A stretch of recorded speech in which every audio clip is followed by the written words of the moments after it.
Finding silver linings in these trying times. With the Iran-Israel war on, the average nose size is declining. It's been basically going down like this, right? There's a little guy, and he keeps walking up to a big dumb oaf and kicking him. Over and over this happens. Eventually, the oaf gives the kid a black eye. So the kid pulls out a knife, stabs the oaf in the stomach. But the oaf is still punching him. Little kid's big brother, who's pissed at him right now for various bad behaviors, says that he needs to learn a lesson.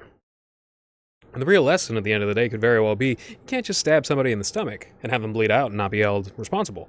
So the kid, very likely, after a long string of bad moves, will be going to juvie for a few years. However, assessing the situation thus far, it's likely Iran can sustain the blood loss. Ironic if you know about the blood parades. And Netanyahu might be deposed through the process of this disastrous move to strike without your allies' approval. Right in the middle of your allies' peace talks, right in the middle of your allies' global summits, embarrassing them, cutting their meeting short. It's not very good. And I haven't seen a single person say something very, very interesting in the thread that I've been watching a lot of this information on Kiwi Farms. Trump was literally negotiating peace deal when they struck. True, that's been mentioned. He'll give Israel the means to defend itself, but surely he's pissed. And on his birthday, they did this no less. They did this all on his birthday.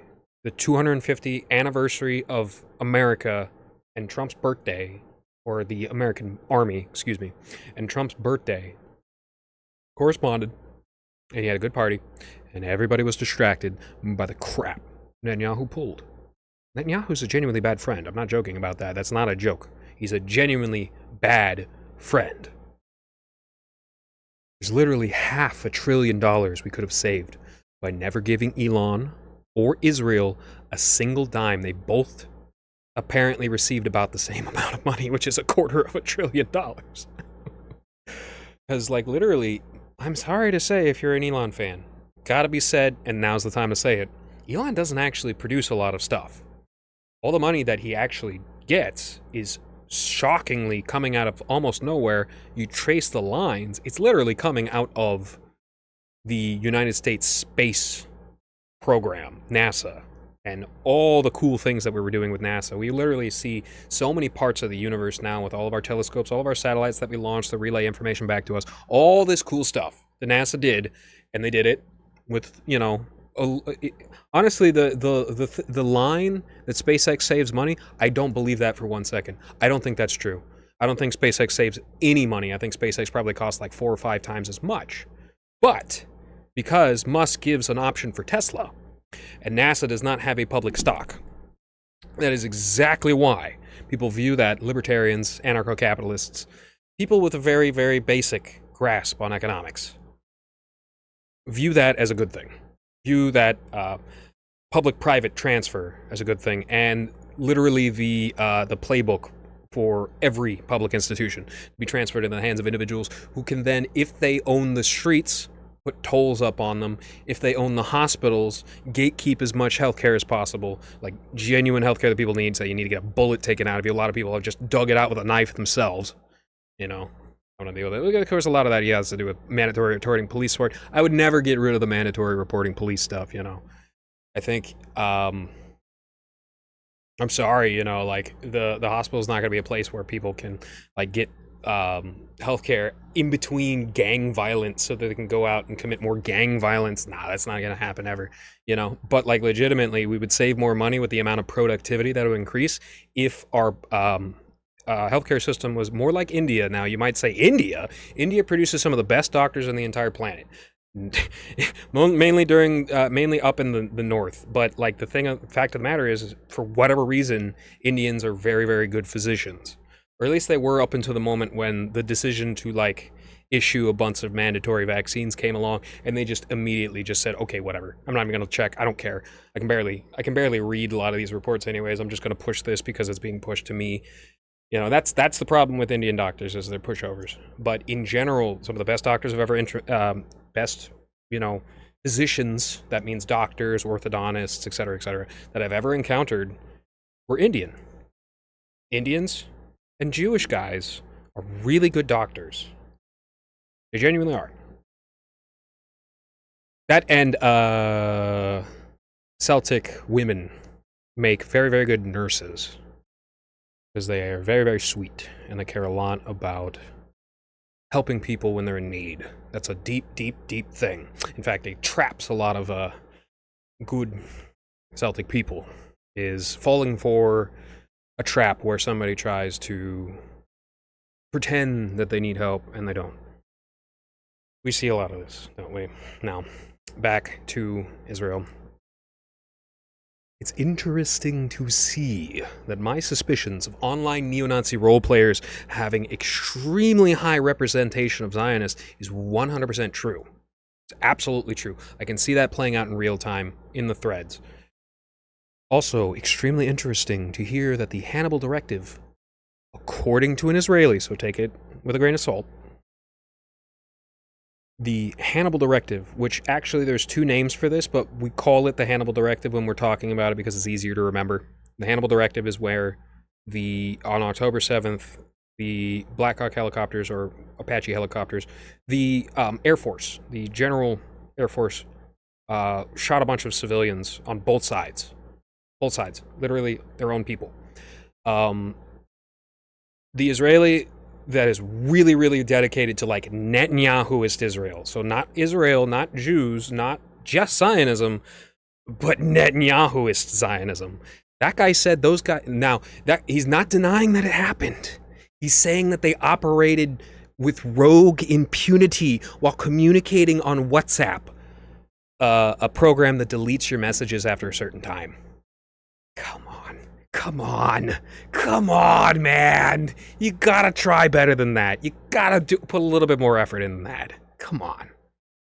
But I actually kind of believe them that that's exactly how that went down. That's the line that they're saying, because that's how that was operated. And of course, Mossad and the coalition of Ben Gvir and Netanyahu and those freaks, terrorists, literal terrorists, actual genuine terrorists who are, you know, committing war crimes with glee, instructed those pilots to kill Israeli and civilians so that they could have a casus belli, so they could have a bloody shirt, so they could say that this is the worst thing that ever happened to Israel. Straight up.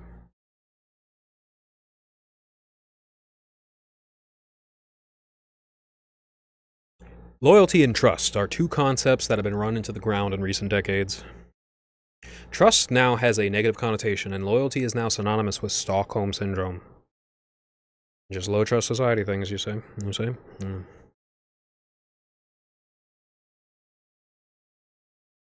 And the fact that so many American military personnel have Stockholm Syndrome from Israel is just that. And no more slapping my lips. No more slapping my lips. Stop. Okay. That should work. My apologies. This is very important. I know this is a very Israel-heavy episode, and I apologize for stating the obvious. Those who are watching this in the future with 2020 hindsight.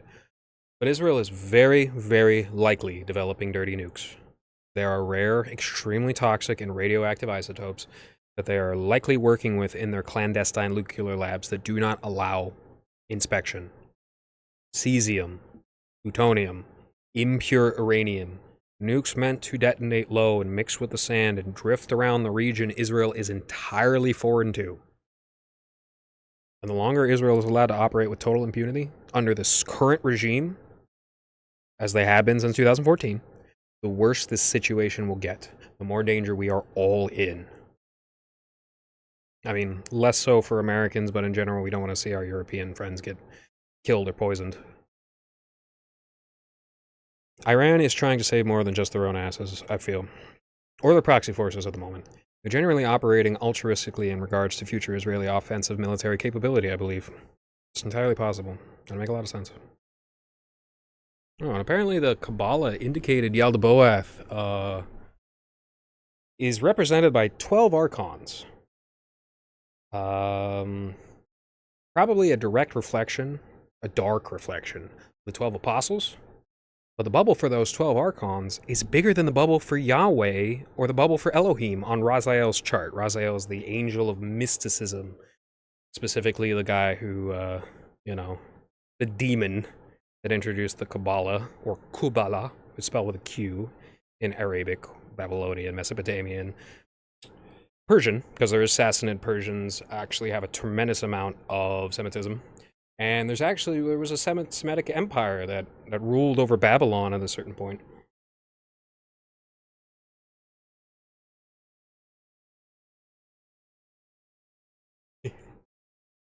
Man, I had a friend I grew up with, one of my best friends. Someone that I introduced Christian to would turn around and introduce me to Kiwi Farms. We didn't talk for a while. But when I heard from him again, turns out he was dating a Jewish transgender person. He's probably a good person. I don't know.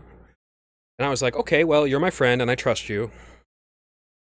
And shortly after, I started my podcast and I showed him. And he liked it at first, but he would get very, very upset when I would speak positively about Christianity. And I actually did try to tone it down just a little bit for his sake, but I couldn't stick with it. It wasn't my will. I didn't want to do that. I only did it a little bit because I respected him. And afterwards, he randomly screamed at me about the Holodomor massacre, the Holodomor genocide in Ukraine, and he blocked me. And I haven't heard from him since. And I miss him a lot. It really does suck, I don't know why they have to be like this. I really don't know why they have to be like this. Is it the Christians' fault for being Christian that the Holodomor happened? I don't get it. I do know that Yakov Svetlov was very responsible for a lot of the genocides of the Christians and Cossacks in that general region, and good thing that he died, because the amount of power that Stalin wielded in the hands of a madman like that would have been a much, much darker reality than the one that we entered into. Which is very dark. Very, very dark. However, there's little shining lights that we managed to see, and that's the reason why people are so excited about Trump. Because he's a maverick, and he's operating far differently than any other politician would. And he's bringing in people like Tulsi Gabbard, he's bringing in people like Tulsi Gabbard. I've been saying this since day one. Tulsi Gabbard is genuinely one of the assets for humanity, generalized humanity. She's one of the assets that will help humanity. And she's very hot.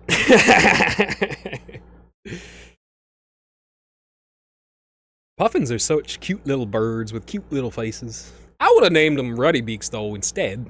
But, hey, puffins are fun. I wonder what they puffin', though.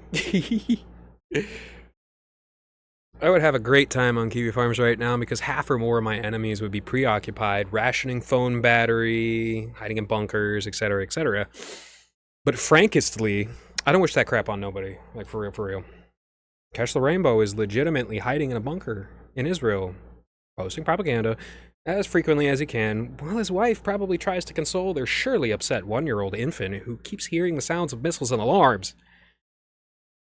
Some of these alarms will be blaring for like 5 hours, even if only one missile gets detonated. That's incredibly annoying, and if it goes on all night, people can't sleep. And if this goes on continuously day after day, it's not good. But yeah, Trump quit the G7 early. There's a mixed assumption going on, but I'd say it's about 50-50 between him reoffering a deal immediately or taking some form of air offensive against Tehran directly, and then offering a deal afterwards, shortly afterwards. But it's entirely likely that, noting our dwindling stockpiles, he dials up and down pressure to induce a deal, regardless if it's rhetorical or literal. Because we're suffering from severe supply problems. We're suffering from logistics problems. And we actually have been for quite some time. It's mainly the Ukraine. We just dumped so much of our equipment to Ukraine for PR purposes. A lot of it sat there. A lot of it's got blown up almost immediately. Some of these very valuable military assets were literally like blown up by the Ukrainians themselves, who were too stupid. Not saying all Ukrainians are stupid, but the ones that they put in charge, with all the brain drain and all the people that they've killed, the ones that they put in charge of the military equipment, like drove those F-14s in the side of a mountain. F-14s are basically gone now. I think Israel blew up the last F-14s on the planet just recently. which they weren't really useful anymore. Apparently the radar signatures those old stalwart things produce is so big you can't use those in any official capacity anymore. But like just like the A10 Warthogs, you know, it's something to at least remember the design of, right? The fact that they're going extinct means in a couple of generations we might actually end up forgetting how to make some of the cool stuff that we innovated aerospace with, and we're all going to be stuck with this.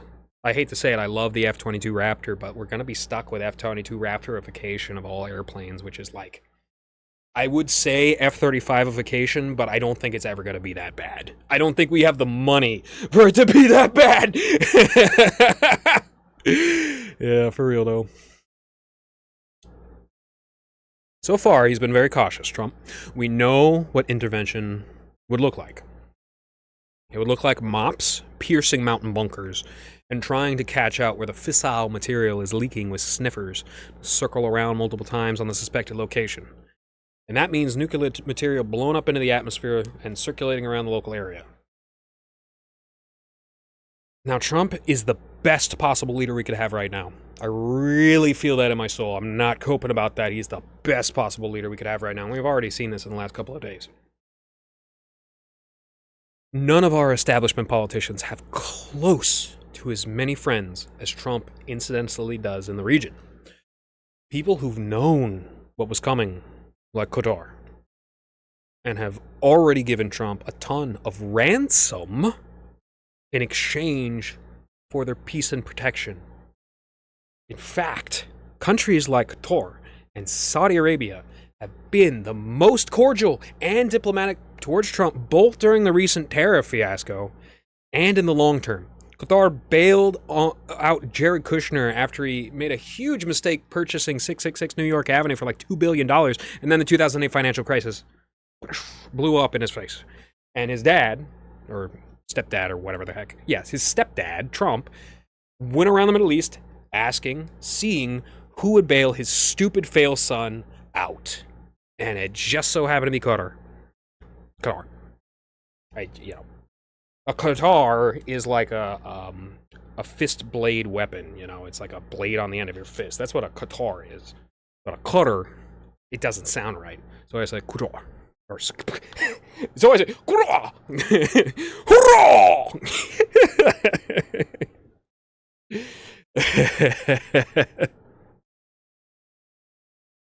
So, just an update. I took a little break from the Kiwi tier list project. I had a lot to think about, and I have to concentrate on my thoughts about Null down so that I can say what I need to say without saying too much, making an ass of myself and him, and then I can say enough to get it off my chest that I'm not thinking about it anymore. Because there is a level of trauma associated with how much I cared and loved Null, and how much he genuinely betrayed me by making just genuinely stupid, unironically stupid, and I can prove it mathematically, decisions. Like, it's one thing if you don't like me, fine. It's another thing getting, like, data completely and utterly wrong when your entire mission statement is nothing we do is illegal because we don't tell lies. Like, brother, you gotta actually stick by that mission statement. Rules are not things that you just change at a whim, buddy. I'm sorry. You may think that, but that's childish. That's like, you're not the adult in the room when you think stuff like that. You gotta abide by your rules, and if you want to change your rules, you need to announce it, you need to make it clear, you need to show the transition, and you need to give a reason for why. You can't just change your rules on a whim, dude. Okay? This anarcho-capitalist, Curtis Yarvin crap is so played out, bro. This stuff has been played out for a while now.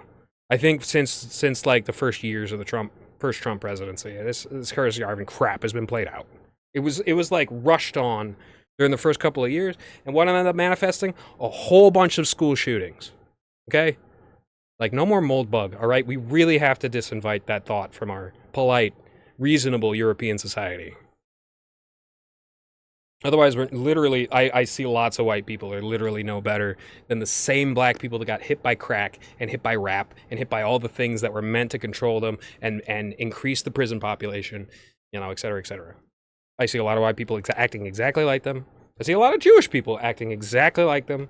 And you know what? There's no higher ground if you're not going to stand for something, if you're not going to stand by your own laws and your own rules. So yeah, I'm working on it. Sorry, I'm dragging my. I was supposed to have that thing released a month ago. Sorry. And it's a big project too. Very likely, I'm going to end up kicking the hornet's nest. But that's okay, Things will be all right. We'll figure it out. Whatever happens, well, that's God's will. So far, Trump has been very cautious, and I really, really appreciate that. And he's called for peace talks next week, which is really, really good. He just did, literally just recently, in the last couple hours or so of uploading this. Also, I have never seen Benjamin Netanyahu not smirking. And I'm not joking. His face is literally stuck like that. It's literally stuck like that. One corner of his mouth is permanently turned up. It's permanently stuck like that. He literally didn't listen to his mama. When his mama said, don't make them silly faces, it's gonna get stuck like that. Oh, man. The lion roars while stuck in a traffic jam. The lion hides in a bunker while the lion's president avoids prosecution for his lion crimes. The lion sobs in its lover's arms after intercourse. I talked about Colonia Dignidad yesterday, and modern Chilean history as well.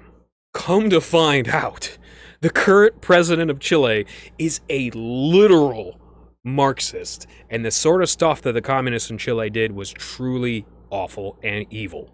And you know what? Wingnatism begets wingnatism, my friends. Remember that, because that's how things play out.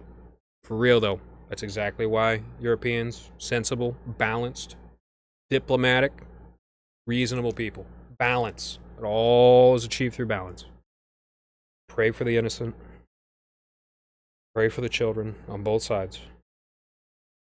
Pray that the conflict comes to an end as quickly as possible with as much positive resolution for peace in the future as possible. In nome Patri, Filio, Spiritui Sancto. Amen. All right, y'all. Cheers.